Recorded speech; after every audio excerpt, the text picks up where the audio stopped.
Hello everyone, आज है 11 सितंबर और आज इस वीडियो में हम बात करेंगे आईटीसी लिमिटेड के बारे में।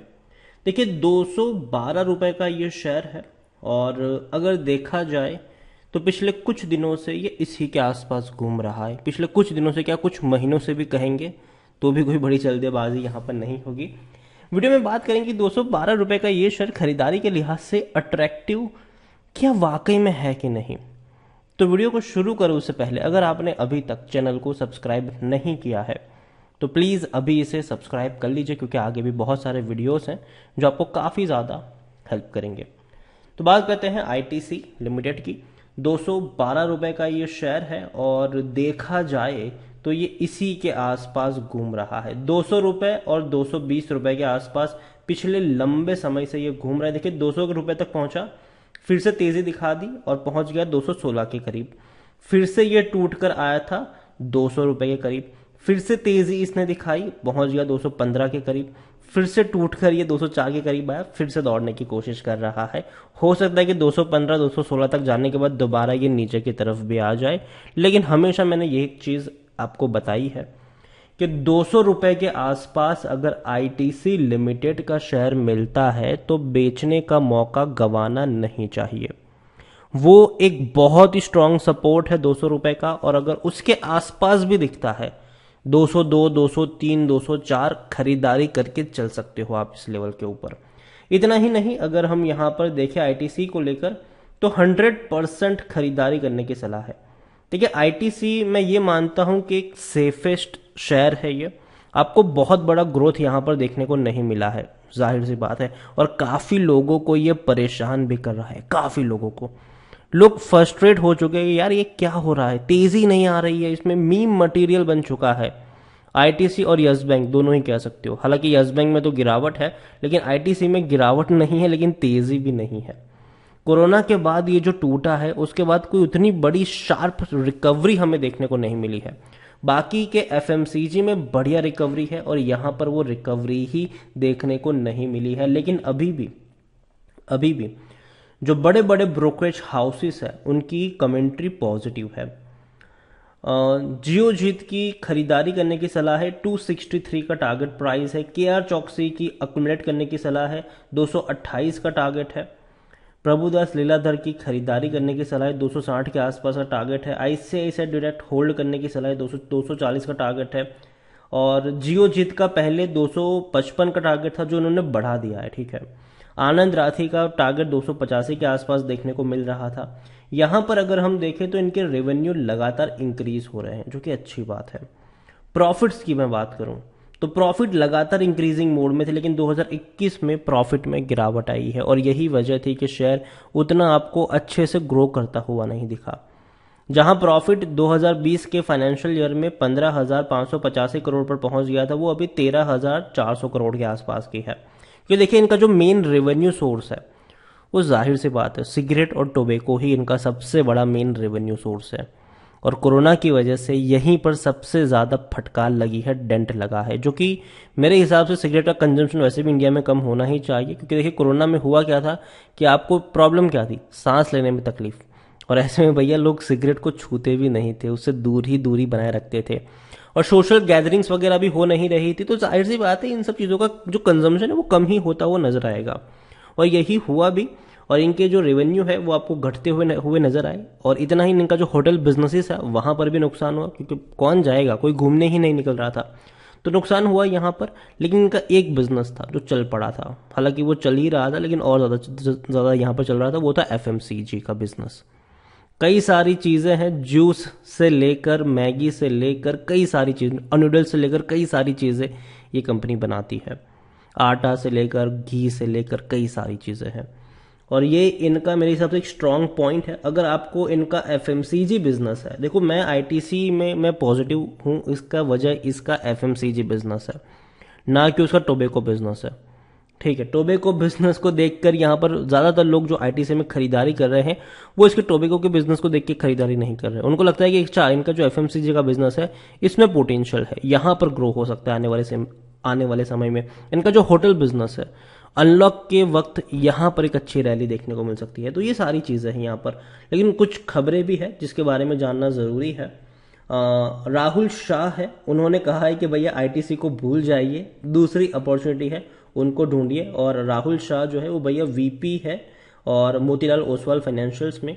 उ, उ, उ, उनका कहना है कि अभी के लिए आईटीसी को भूल जाइए और बाकी अपॉर्चुनिटी जो है उसको आप ढूंढिए।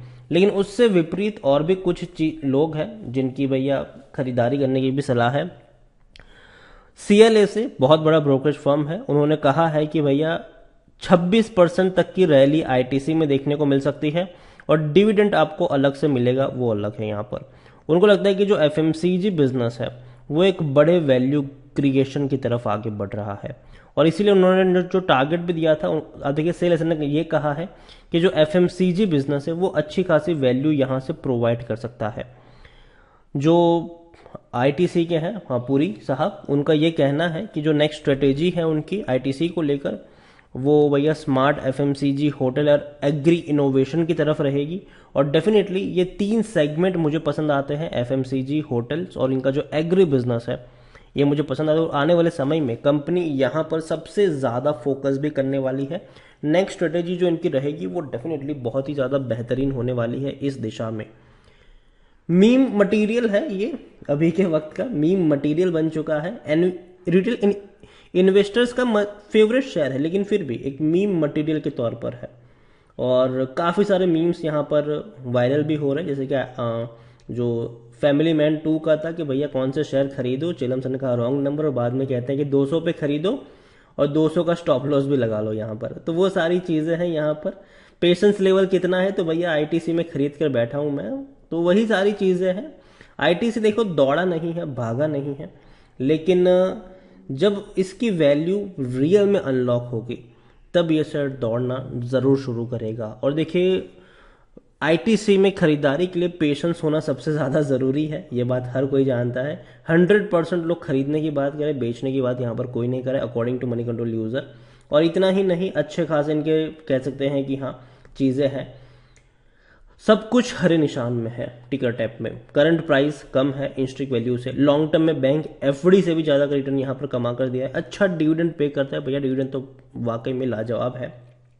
इस साल भी 10 रुपये से ज़्यादा का ही डिविडेंड पे किया है, पिछले साल भी 10 रुपये से ही ज़्यादा का इन लोगों ने डिविडेंड पे किया था। 2 साल में 21 रुपये के आसपास का डिविडेंड ये कंपनी पे कर चुकी है।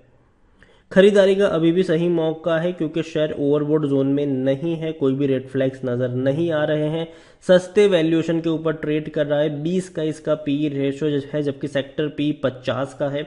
71% एनालिस्ट कहते हैं खरीदारी करो, 71% एनालिस्ट।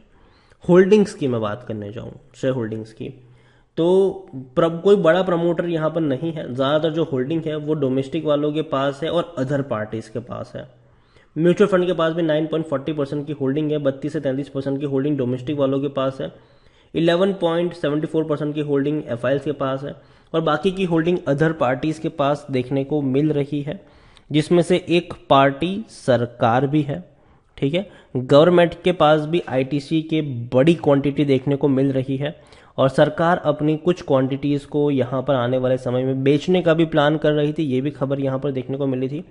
देखिए आईटीसी को लेकर मैं इतना कहूंगा कि ज़्यादा आपका ये नहीं होना चाहिए कि यार ये शेयर डबल हो जाए, डबल तो नहीं होगा। इवन यहाँ पर आपको ये भी नहीं एक्सपेक्ट होनी चाहिए कि साल में 30-40% का रिटर्न यहाँ पर मिल जाएगा, लेकिन चांसेस ज़रूर ये है कि आपको 5-6% का डिविडेंड मिलेगा और ग्रोथ की अगर हम बात करें सालाना तो 10-12% के हिसाब से, 15% के हिसाब से ग्रोथ आपको देखने को मिलेगी शेयर प्राइस में।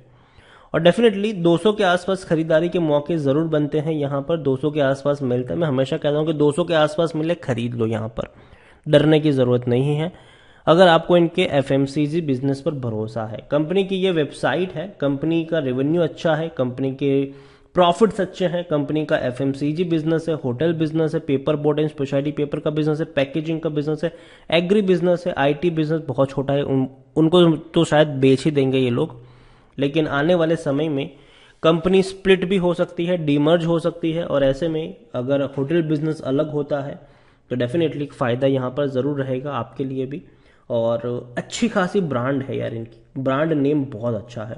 आशीर्वाद से लेकर yippee नूडल्स से लेकर नीम वॉश से लेकर सेवलॉन से लेकर क्लासमेट की नोटबुक पेपर से लेकर बिंगो से लेकर किचन ऑफ इंडिया से लेकर सनफिस्ट से लेकर कई सारी ब्रांड्स इनकी देखने को मिल रही है। बी नेचुरल जो अभी जूस की थी, कई सारी ब्रांड्स हैं इनकी, और डेफिनेटली कंपनी मुझे लगता है कि बहुत धीमी गति से बढ़ेगी।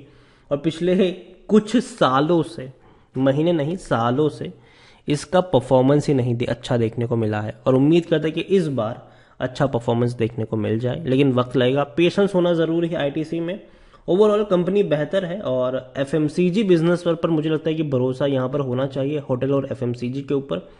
जनरली मैं इनके सिगरेट वाले बिजनेस जो सेगमेंट है उससे उतना ज़्यादा सहमत नहीं हूँ, लेकिन जो एफएमसीजी है, जो होटल है, जो एग्री बिजनेस है, वो शायद यहाँ पर फ्यूचर में गेम चेंजर बन सकते हैं। वीडियो को यहीं पे एंड करूँगा।